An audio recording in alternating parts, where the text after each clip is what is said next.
I'm so excited to be joined today by Katie Parla.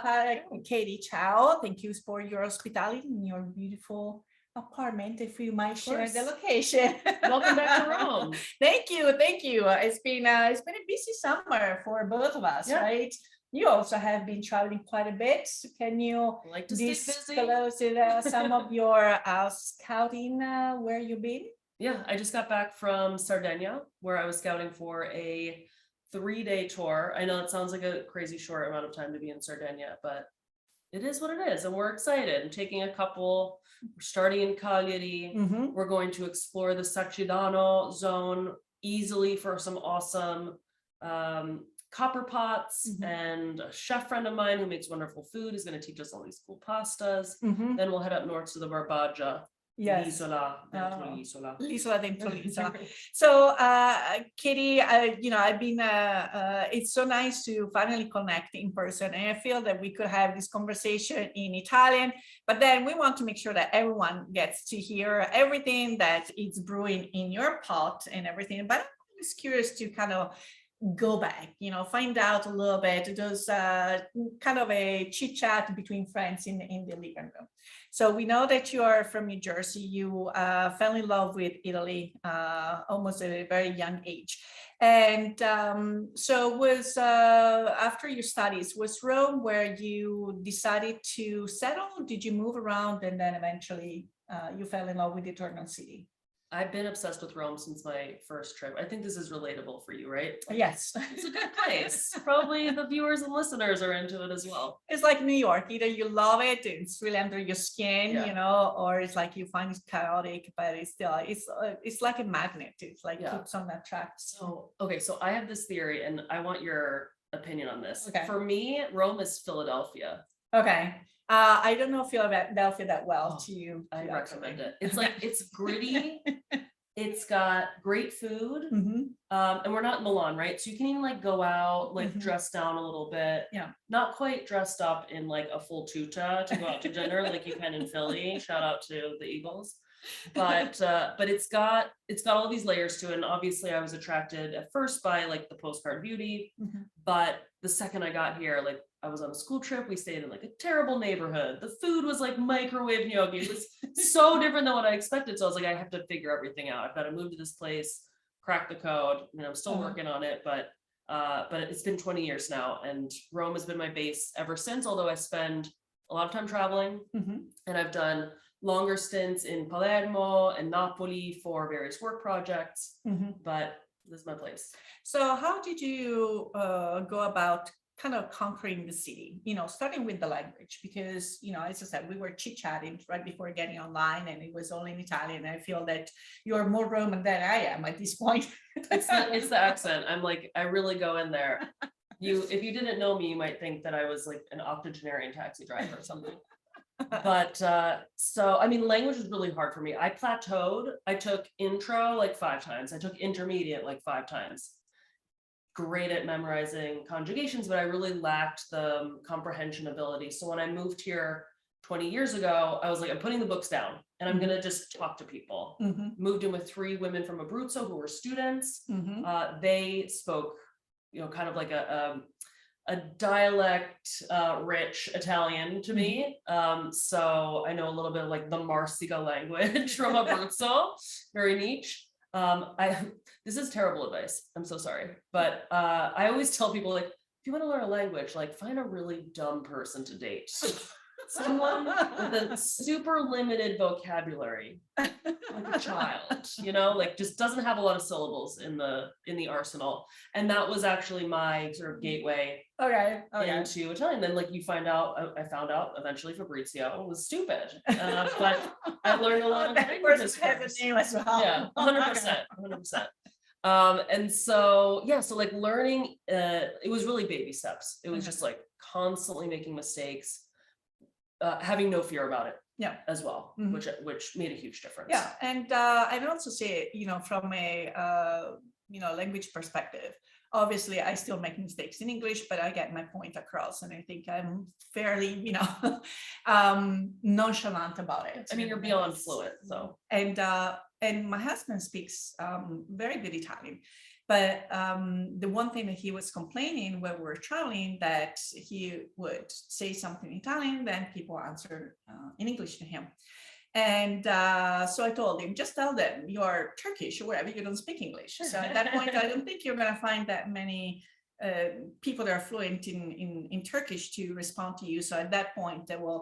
And also, you know, for all the business owners and everything, if someone has made a huge effort, invested a lot of time to learn the language, you know, just go with it. They will appreciate it. And but I'm kind of analyzing it also from his standpoint. And what he has great conversations with my father about anything. So that's why he's very happy to always get to Rome, so that he can have that one-on-one time with my dad. So Rome is a huge city, lots of neighborhoods. Where was home for you initially? Right now, maybe, I mean, without disclosing your exact address, maybe we can give an idea of the beautiful neighborhood you're in, because you're so close to so many things. Yeah, I'm in Monteverde Vecchio, which is a 1920s neighborhood. You've got Case Popolari just outside below the terrace. You've got Villini, so sort of like the working class and upper class fascist era architecture dominates here. And then between those buildings are mid-century modern city blocks, like the one I live in, which was made in 1953. But this is an upgrade, to be honest. Okay, I didn't start here. Started from the bottom, now we're here. And so at first I was living in I don't know, like 8 square foot space. I was living basically in a closet in a boarding school where I was teaching, working like 80 hours teaching kids history and shelving books in the library and making sure no one was too drunk on the weekends. And then I moved to the Via Prenestina. So now everyone knows Pignetto and Centocelle, and they're like, they got all the vibes, but that was not that was not a destination when I lived there. And so shared an apartment with some Abruzzesi. A lot of students live in the neighborhood, so that was really helpful, kind of feeling like I was not sticking out so much. Clearly I was foreign, I was wearing Vans and like, you know, American clothes everywhere, but there were people my age at the market and just like sort of living their lives. And yeah, then I moved near the Colosseum to Coleoppio. Oh wow. Moving up, I told you, moving up in the world. And then I've been in Monteverde Vecchio for 8 years, and I'm obsessed with it because I can grab a line bike or a scooter and be down in Trastevere in 4 minutes. I felt so empowered today to drive through Trastevere with the ZTL not being active, because I mean, when I'm here in Rome, I like to just rent the scooters and drive through Trastevere, but today I was in my car. You know, it's not, we do have a Panda that you're also obsessed with. Then we have a Fiesta that is probably as old as the Panda. But I was like, yes, I'm driving through Trastevere. It feels right.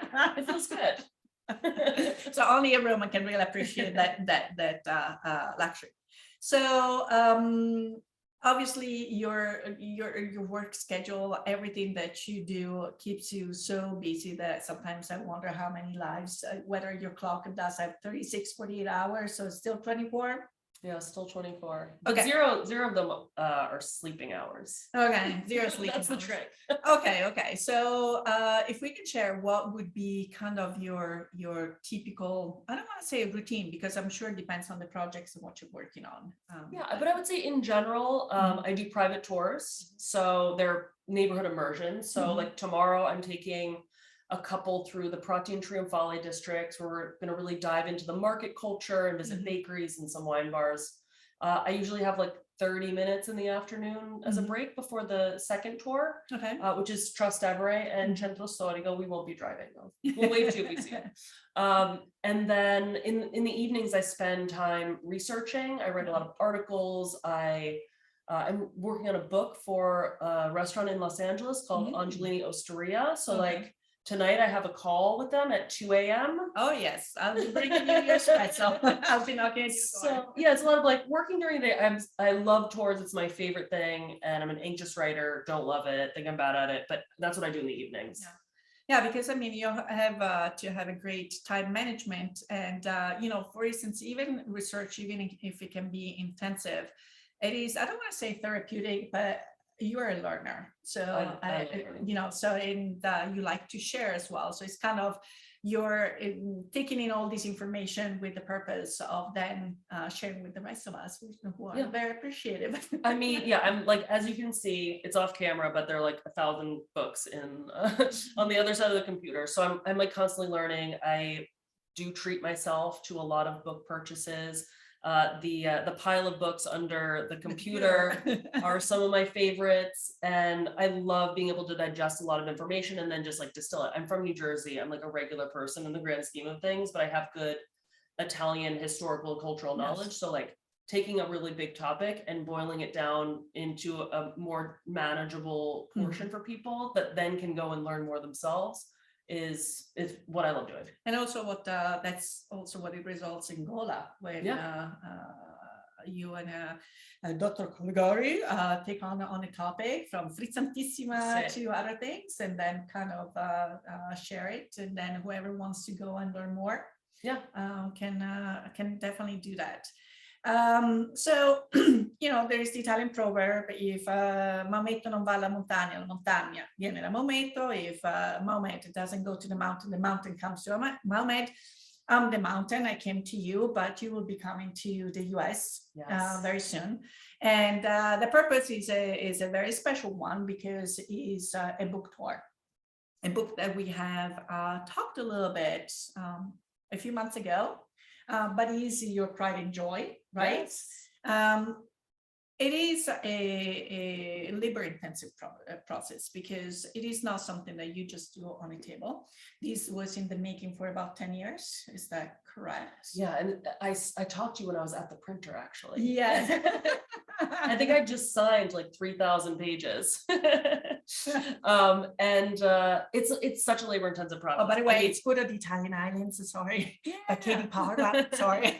Shop.katieparla.com for signed copies. Yeah, I mean, the research really started. The first part of the book talks about my first trip to Italy, or rather my first trip to Sicily, which was before I even moved here, and the like culture shock of like kind of parachuting into this place that I had no knowledge of, and everyone around me knew everything, and I was like so out of my element. So if you want to like good laugh, read about my train trip to Palermo overnight in August. That was your great grandfather's. Yeah, my great grandfather's hometown. I actually was in Palermo on Friday and had some panelle, so like basically fried chickpea cakes stuffed inside a bun, in the Cala, which is the old port where he was born, and the place that he left in 1906. And so yeah, like Sicily is a place that I've been visiting for a long time, but I really started heavily researching and writing the book about 5 years ago, and assembling it through trips, through kind of reverse engineering some food memories to create recipes. And then I printed it in Italy and had it bound and produced in Italy. So it's like 100% made in Italy. Indeed, indeed. And, you know, when we talk about the Italian islands, I have my lovely copy that probably has stains and all the recipes that I have already. Can we share the actual islands that you cover in the book? Because people might just think Sardinia, Sicilia, that's it. No, they are in there. So Sicily and all of its islands, Sardinia, all of its islands. You've got the Tuscan archipelago, like Giglio and Elba. You've got the Pontine Islands. Shout out to Ventotene, Palmarola, and Procida. Ponza. Then you've got the Neapolitan archipelago. That's where Ponza is, of course. And then the Tremiti and the Venetian lagoon. So we're talking like a pretty broad spectrum. But what's super interesting is that even though these places are very different from one another, even though they evolved sometimes under completely different kingdoms, they have a lot of things in common, like having to raise or grow what could support them and sustain them. And that didn't often come from the sea. The sea was dangerous, still is. And so there are a lot of legumes, there are a lot of vegetables, lots of meats. It's really omnivorous book, I would say. Yes, indeed. And so when you go on these, you know, obviously you have to go and scout the territory in addition to then find the establishments that you're going to spend more time and dive in. And I do recognize the apron on the first page of Domus and Liga. Yes, because that family is fantastic. We made a Fiore Salto together, and then we also with the Yes, the fregola. What else did we make? With the mom, we made everything. So Regus, yes, yeah. corotones. And then the murales that you find all over, all around Sardinia. So how what is maybe the research in identifying the locations that you're going to spend a little more time? Yeah, I mean, I would say generally I try to scout as much as possible before doing the more profound visits where I'm like one-on-one, or I'm with a family, or with a winemaker or shepherds. And so the initial phase of Food of the Italian Islands was looking where I'd been, seeing where I hadn't been, driving through, spending a few days, trying to get like the rhythms of the place. And then dovevo approfondire. So I would have to go back to specific areas that I was using to tell the full story of the islands. Also impossible. This should be an 8,000 page book. I'm doing the whole thing. Encyclopedia. But that's really hard to carry around. It's hard to keep in your kitchen. So I thought, how can I encapsulate island culture? How can I describe specific places and traditions in a way that is a digestible document? And so that determined the secondary scouts. When you contacted these places originally, because some of them might be family owned, little farms and so forth, do you ever get kind of a reaction, and I mean, they're surprised of having been discovered by someone that wants to write about them, or? Yeah, often. They're like, are you lost? Are you sure you want to come here? No, I mean, I think this is true also of Food of the Italian South, Food of the Italian Islands. I encountered a lot of people who are just like, they're doing their work. They're not aware that people post about them on social media, or that they have maybe a reputation amongst winemakers or cheesemakers because they're doing something so special, because their job is focused on something else. I'm doing their. So yeah, I mean, it's definitely, it's joyful because they're like, cool, like we're stoked. We love that you love this. But I think that there's also that like genuineness about people who are just doing what they love to do, or doing what their traditions call for, without the performance of like doing it for TikTok or doing it for YouTube or Instagram. Yeah, it's a credibility because it is their life, and they don't question it. They wake up in the morning 3, 4, 5 o'clock to whether it's to take the cattle, take care of them, make cheese, or they do it with great passion. And sometimes I run into the same issue sometimes where I see something that they take for granted because it's there, and then I start taking a little video, and then I introduce myself, because I don't want to just take videos of people. It's like, by the way. And but I think that's also the charm that Italy has, and that you like to share with your clients. So do you try to create itineraries for them, or do they come already having some ideas and you kind of work together on where to take them? Both. I mean, for Rome and my tours, I have a menu of sorts, and I've sort of decided to keep the menu like not super brief, but also there aren't 50 tours, right? Because I need to be able to stay on top of all of the historical facts, the architecture, the rhythms of a neighborhood. And so when it comes to that, people will either say, I want to do these tours, or tell me what your favorite one is, and we'll do that. For other places,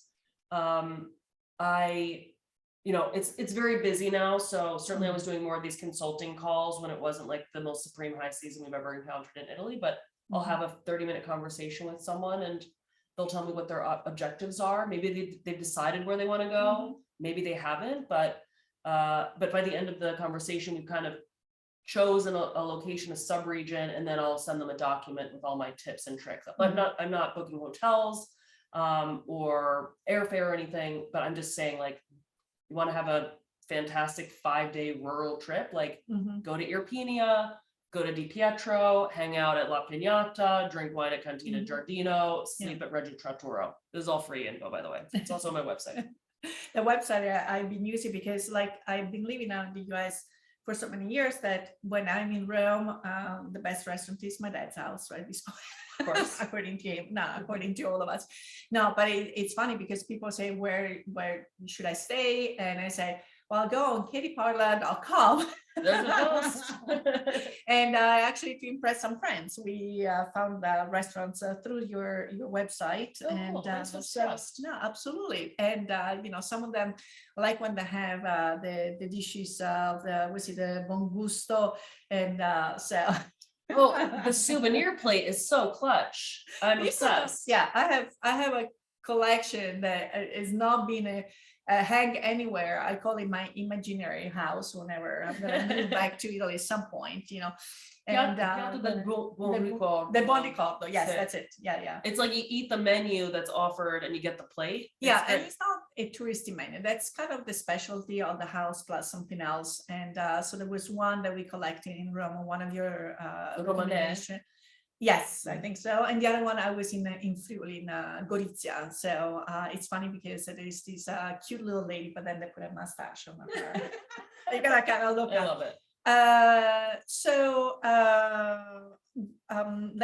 Let's go back to, I'm sorry, I'm like always sidetracking and in my You're good. conversations, but let's go back to the book, and let's try to one additional thing that is fantastic is when we talk about food, and not only do we want to see it, and the pictures are amazing, so do you want to give credit to someone in particular? Ed Anderson is a genius. I'm actually talking to him at 2 a.m. Okay, so Yeah, we hired him to shoot the Angelini book. He's a G. He's amazing. Mhm. But in addition to that, then you have QR codes, Yes. which I thought it was brilliant, because there is one particular, well, there are many dishes that you can go and catch up on. But let's talk a little bit about a not well-known pasta dish in Sardinia, Sufilindeo, Sufilindeo. and which kind of translates, I think, in with threads of God, the hair God, something like that. Let's explain, you'll explain in English better than I can, what this is all about and the whole experience about it. It's not just let's make pasta. Yeah. Okay. This kind Yeah. of In Sardinia, it's a ritual. It's never just let's make pasta. Sardinia is a place with a lot of durum wheat. Mhm. And if you've ever worked with durum wheat, I think most people who have encountered it in orecchiette form Yes. or cavatelli form. Mhm. And from working with that, durum wheat doesn't want to like stretch and Stretch. be extensible, right? Mhm. It's not the same as the refined flour, 00 flour that you would use to make an egg-based pasta from Bologna, which is like almost springy and stretchy. No, usually when you're working with durum wheat doughs, you pull them and they just shred, Mhm. unless you need them for like an hour. Yeah. And you got to really you got to work on your stability and your strength. It's a laborious process. To make Sufilindeo, you need the dough until the gluten network kind of like something's changing on a molecular level, And you because then it have- becomes extensible. Yeah, and then I think they keep on adding a little bit of water, and there's also Exactly. some salt that goes into. Controversial. So everyone you talk to is like, that person doesn't know how to do it because they put salt in the water. And then other people are like, no, you have to put salt in it. But salt generally in dough making, at least in bread making, stiffens the dough up. Yeah. So anyway, jury's out. Everyone's got their own rules and regulations, Okay. but I do salted water, and Mhm. you add in very small doses. Like literally, you dip your hands in a little jar of water, and then like slick over the dough, and you're maybe changing the hydration by like 0.1% at a time, but Mhm. you're working it for a long time. You stretch it until Yeah. it can stretch into strands, and then you stretch it and fold it onto itself and lay it over a wicker disc. Yeah. And then you do the full wicker disc layer, and then you do it diagonally, and then diagonally a third time, and then you dry it and you break it and you cook it in mutton broth. Yeah, and that's then- that's the whole thing. It's like after, because the whole process, when we talk about thin, we're talking about hair thin, and it's so challenging. And I think maybe the folds are about 8 of, I mean, if you can stretch it and then kind of reglue it and stretch it. Yeah, that's the goal. That's, I've tried it, but I'm not there yet. I can It's get to 4, and really then, so, but anyway, I did get my little asparagus, basket or wherever. And also weather will affect. The summer is probably not the most ideal season to spend time working on it. So with the QR code, You can just see how Gianfranca Dettori makes it, because she's the pro. I mean, I'm like, okay, you don't need to see me make it. I haven't been making it for years. But Gianfranca's a absolute pro, and she was kind enough to invite us into her house to shoot the photos. And she made mutton broth in July in Sardinia. She was like, I'm doing this for the cause. She's like, I really don't want to be eating hot soup right now with cheese in it, but we're doing it. So, and traditionally the dish was made around the holidays related to San Francesco. But now, because especially over the past decade, ever since it was declared like an extinct pasta, it's come back in a big way. People are making it all over the island, not just in the Barbagia sub-region. And you can even get it, like I was in Nuoro, and you can get it at trattoria, you can get it at bars, like cafeterias have it. So that really is a signal that it's not extinct. It's something that's had a real revival. And it's also, you know, some of the trends that we have seen in the last 5-10 years. The younger generation taking interest into this old art because they probably realize whether it's fascination or whether because it's on social media, you know, kind of might get you some extra likes and everything. They're spending the time to educate themselves into how to make these things, which is, you know, how the art will not go extinct. Otherwise, you know. I've noticed the theme with this too. It's a lot of people who have had to go abroad for work. Either they migrated with their families when they were young, or they left in their 20s to work. They didn't want to leave in the first place. And so when they come back, they have an even greater regional pride and appreciation for craftsmanship that really is linked to their identity and their place of origin. And also, as I said, when you live in your own country, you take these things for granted because you're surrounded by it, or you can drive a couple hours and, you know, get that cheese from the little farmer and so forth. So whenever you leave your country, you start developing these, I don't say nostalgia, but it's also curiosity to see how certain things were made, and you try to replicate. That's why my dad gets crazy packages all for me, like that humongous copper pagliolo, because I got into cheese making and I wanted to have the real thing. Amazing. That's great. I won't be able to use in his kitchen. Yeah, again, I'll need that imaginary house. I want that for you. An additional thing, Sardinia has, I'm sorry that I'm focusing on Sardinia. So you can I also love take it. I love it. I would other- only want to talk about Sardinia for the rest of my life. There are a couple of, let's focus a little bit about bread. You also have a beautiful volume called Pani. There are special collections of books on ceramics, breads, costume, jewelry, and so forth. So the carta da musica, the pane carasau, that's also a fun thing to take people to see how this little bread gets puffed up when it cooks, and you can make it. This recipe actually works. It's not like soup finlandais where you have to practice for 2 years before you can even think about serving it to someone. You can actually make this pretty easily. That would be my first thing to try when I come back. And it's great because you can basically you roll the dough, right? You roll it into a disc, you bake it, it puffs up. It's a similar process to pita making. And then you cut it in half, so you have 2 layers. Now, if you just stop there, you have pane lento, which is great for like a wrap. Or in Cagliari, they serve, no, not Cagliari, in Nuoro, there's a place that does like burgers wrapped in it. So it's definitely taking it to a modern place, but it's a bread that's very pliable. When you bake it again to make the pane carasau, which is totally dehydrated from being in the oven, that's when it's in its true carasau form, which is ideal for storage. Like I keep pane carasau for a year. Yeah, it lasts, and then you can maybe add some spices. I think I've seen also the ones with something else added to it. And also they have wonderful, I call them the holy breads, the ceremonial breads. They are really a work of art. I was sitting with, to me, they're artists. And I am still sitting here in Rome because I brought it, didn't break any of the little things. And they use those little tweezers and those little scissors to create doves and some other decorations that represent. I bought all the tools. I'm really bad at art. But there's a recipe that you can make the dough and you can play around. It's kind of like Play-Doh.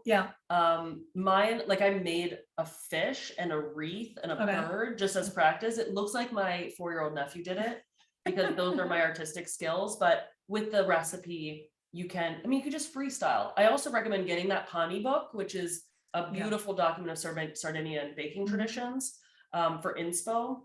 But there's also a video QR code that shows the production of this bread, so you can get some some inspiration from that. Well, from Pani to Panda.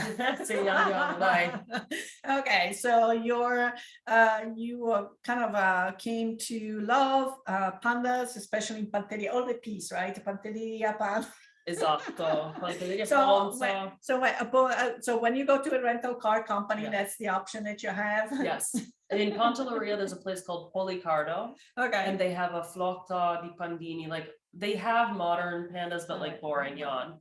Might not be familiar with no curves whatsoever, just straight lines. It's so beautiful. And you can rent them, and they're great because they only weigh like 400 kilos, right? So you can really take them anywhere. They've got great suspension, great like power. So you can take them up hills, you can take them in vineyards, you can take them off-roading. And a lot of the islands don't have fully asphalted roads. And so the Pondino, which is the pre-2004, pretty well. Yeah, it's great. It's great. I highly recommend. And also, you know, there are on the islands, there are a lot of like small family owned rental companies, not like the big ones. Yeah. And so they always have like a panda in the back that like in the very back of the catalog, like no one's asked for in a while, and they have to like go look for it somewhere. But I recommend getting one. Well, it looks like you are also a pretty, obsessed driver of things on water. Yeah. It's good. So I have a boat in Venice that I drive around. It's a very silly little boat. It's the cheapest boat in the lagoon, so I'm not like rich or anything. It's just I got a good deal from my friend Ale. And it's the coolest. And then that photo on the back cover is me in Ponza, where they will literally just give you a boat. If you have 100 euros, you get a boat for the day. Okay. It's amazing. It's crazy, but they do. Yeah. So here in Rome, what's your favorite means of transportation? Feet, car, bicycle, 2 wheels. Bicycle. Yeah, I know it's very un-Roman of me, but I really love it. So the food of Italian islands, again, it's we're talking about it is indeed your baby 100%. For those that might be interested into what goes into the publishing of the book, because it's a process, and I'm sure also a big investment on your end initially.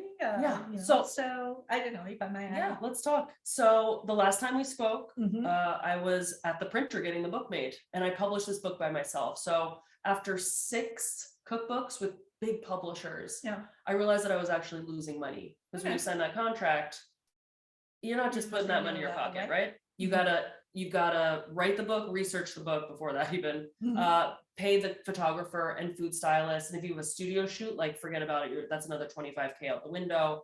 And then you have to have the recipes tested. So for books with 85 recipes, it's like over 10K. Yeah. So you're putting in your own money after a while. There's a lot of numbers there. Expensive. Yeah. And so I did some number crunching and realized that with pretty moderate sales, about 5,500 hybrid sales of full cover price through my website, and wholesale price to small independent bookshops, that I could, after fewer than 6,000 copies, break even, and then everything after that would be profit, which is not an experience that I've had before. Making money writing books, never. But I have. So I've now sold 10,000 copies. And that has been really great. And although it sounds like an expensive prospect, because I hired all the team that you would use in a corporate publishing setting: development editor, copy editor, proofreader, indexer, designer, photographer, tester. I didn't have to go out of pocket for all of those expenses, because I was able, through a pre-order campaign, to raise capital. And I knew that I could do that because I had plenty of analytics from selling my signed cookbooks online. I knew that people would be excited about this book, that it was a unique project, that it being made in Italy meant that people wouldn't be demanding a deep discount in the style of Amazon. They'd be willing to pay for something that actually was a properly crafted book. And so we are going to see you soon in the US. So tell us a little bit about your upcoming book tour, which cities you're going to stop, and which are the establishments that are going to welcome you. So I will be at Zeppoli in Collingswood, New Jersey, Mhm. Bar Marco in Pittsburgh, holler. That's August 26th. Yes. Okay. Luca Mhm. in Lancaster, Okay. and then SheWolf in Detroit. Okay, wonderful. So So that is brief and gonna intense tour. take you away for a couple of weeks and then coming back to 5 days in the US. 5 days. It's only like 2 weeks. It's I mean, a 5 days. normal person would have spent more time. No, actually, I'll be there for a week, but Okay, it'll be okay. like 5 days of travel for the book tour for the 4 events. Yeah. Well, definitely, we wish you the best. Yeah. We will be crossing path at some point again because this is just the beginning of two volcanic minds. I'm sure they'll come up with something else. And for those of you in Pittsburgh, again, August 26th, at Bar Marco will have a link on to the website and tell everyone to go and experience meeting Katie in person to talk about traditions, because getting to learn Italy is not about that Instagram picture, in front of the monument. It's really understanding the people, understanding the culture that goes with it. And Katie is a wonderful ambassador for Italy. So thank you very much for everything that you do for. Thanks so much. Your work. So unfortunately our time is up. Il Big Ben ha detto stop. It's time for us to say arrivederci, alla prossima. We want to thank you for tuning in to the program, and if you have any questions or comments, or if you have any trouble topics you would like to address, please contact us at the Italian Radio Hour at gmail.com. We would love to hear from you. And remember, if you or any of your family and friends have missed a prior episode or would like to listen to this episode again, which I'm sure you will, please visit our website at www.istitutomondoitaliano.org and click on the Italian Radio Hour tab. You can also subscribe to the Italian Radio Hour on YouTube or where you catch your favorite podcast. And I would like to profusely thank my friend, if I can call you that now, Katie Parla, and our sponsor Mondo Italiano. Please stop alla Prima Espresso, have a cup of coffee on St. Patty. And alla buona for the music. Until next time, alla prossima. Arrivederci. Ciao, ciao. That was so fun.